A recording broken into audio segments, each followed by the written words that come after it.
Differentiation Part 2.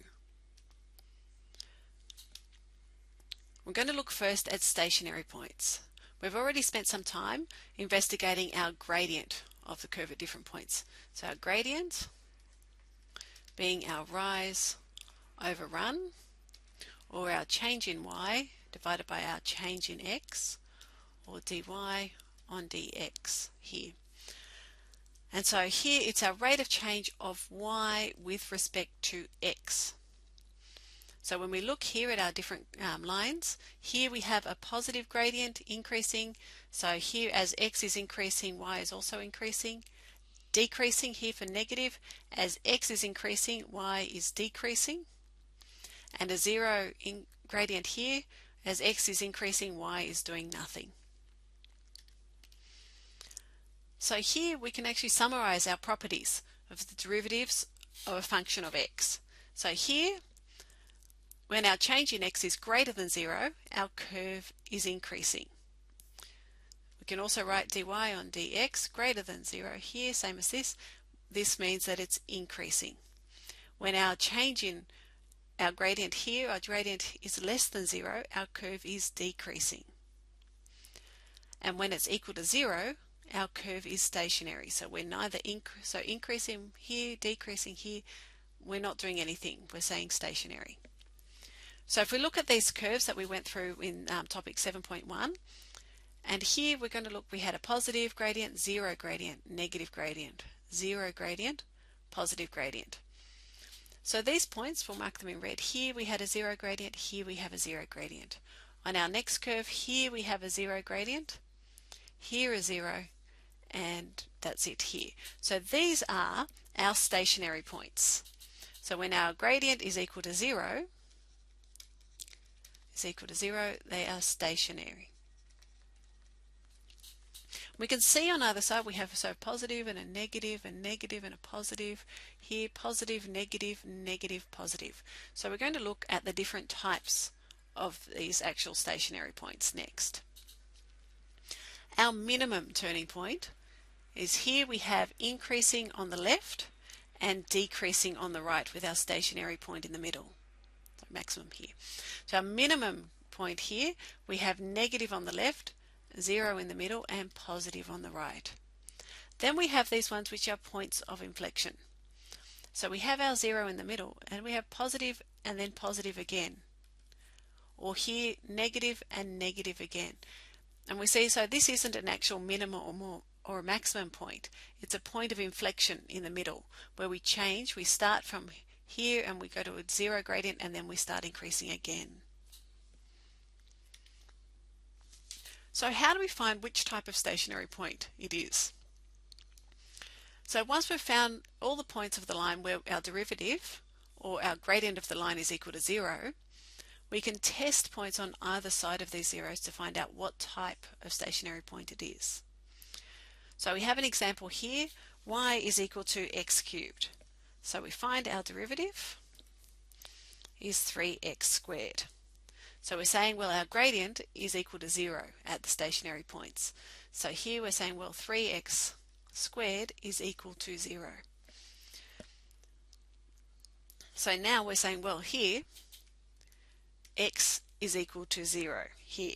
So at the point x is equal to 0, we have a gradient equal to 0. And if we look at some points on either side, so we'll put a couple in, but we don't normally need to put so many in here. 0.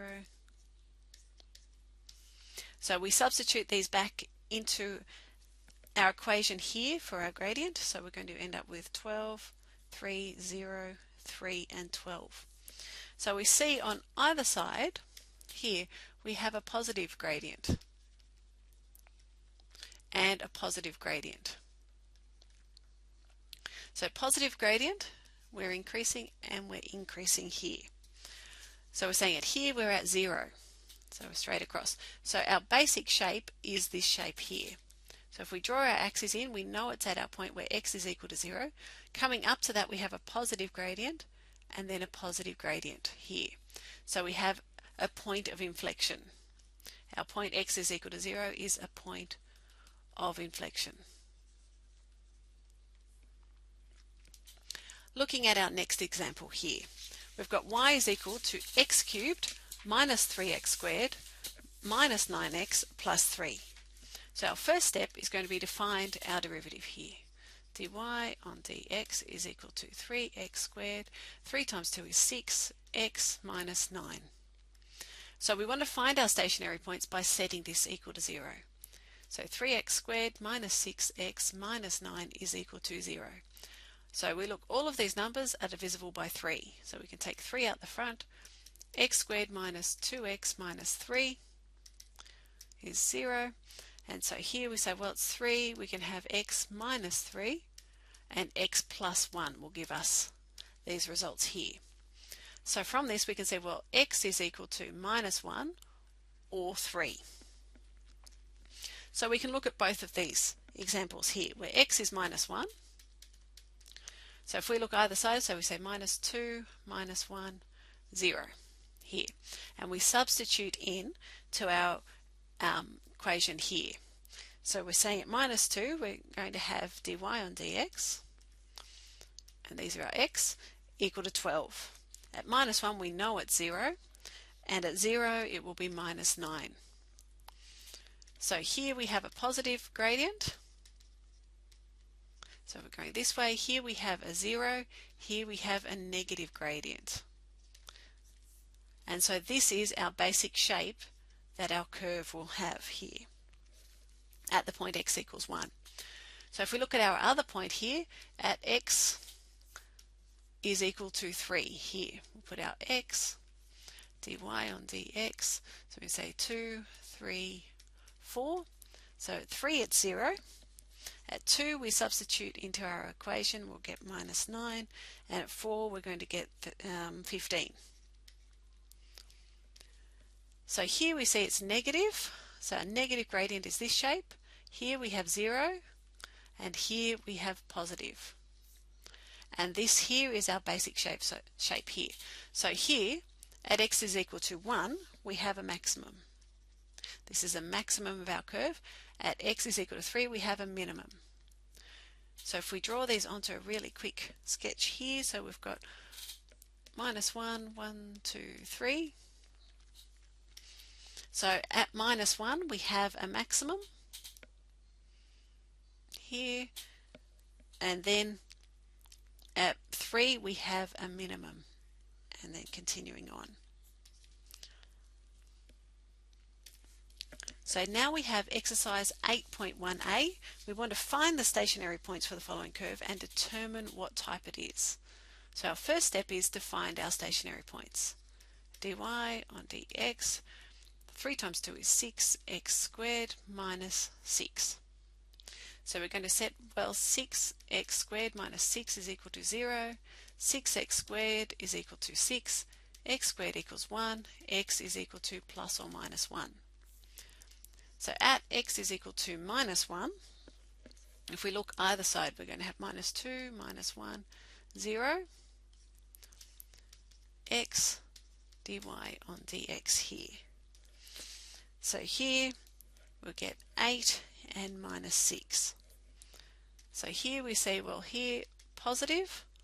So positive, we have a 0, and we have a negative here.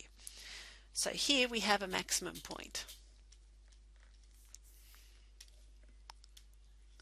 At x is equal to 1. Substitute our values in, so we're going to have 0, 1, 2. dy on dx here, that's 0, we've already worked out, minus 6, and we have 18. So here we have negative, this shape, 0, this shape, here positive, this shape. So we can see here we have a minimum point here. So if we really quickly just sketch this up, we've got minus 1 and plus 1. So minus 1, we have a maximum here, and then at plus 1 we have a minimum, and then our curve continues here.